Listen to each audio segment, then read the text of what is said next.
l'argent qui permettent d'épargner les Françaises et les Français de la classe moyenne et des classes populaires. Parce que ce que les ultra-riches ne payent pas, ce sont tous les autres qui le payent. Et c'est la raison pour laquelle, moi, je n'ai rien contre les riches. Simplement, ce que je dis, c'est que quand vous avez des gens qui ont une richesse indécente, qui ont vu leur fortune doubler en 8 ans, passant de 600 milliards à 1200 milliards, ce chiffre-là, je le répète en permanence, parce qu'il permet de dire quand même que quand on demande à ces gens-là 15 petits milliards et qu'on nous répond c'est pas possible, on peut pas les spolier.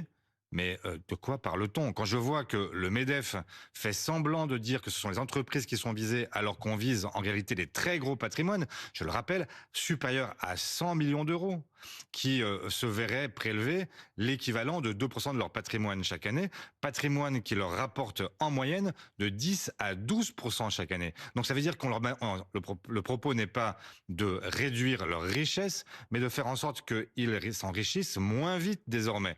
Donc on est Ça très vous très a loin de la surpris aussi spoliation. le MEDEF qui dit nous sommes en réalité les nouveaux insoumis et qui appelle même à une mobilisation et à un grand meeting le 13 octobre. Mais comme toujours, malheureusement, le patronat fait semblant de se mobiliser pour les entreprises, mais en réalité, il est là pour protéger les ultra-riches. Parce que là, on parle de 1800 personnes qui ont un patrimoine, je le répète, supérieur à 100 millions d'euros. On ne parle pas de, pardon de l'expression, de petits riches.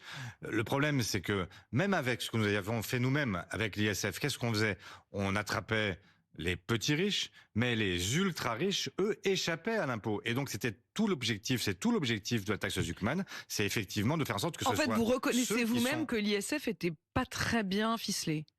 Je reconnais le fait que l'ISF ne touchait pas les ultra riches et qu'il y avait là un problème, c'est que les ultra riches qui optimisent, qui se réfugient dans des holdings dans lesquels ils placent leurs biens, pour que les gens nous comprennent, le jet privé, il appartient pas à l'ultra riche.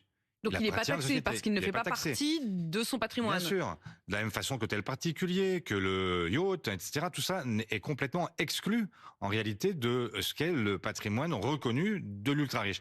De la même façon que les SAF des revenus qui sont des revenus très faibles par rapport au montant de leur fortune, pour justement ne payer que très peu d'impôts sur le revenu, et que ça donne tout ça au final.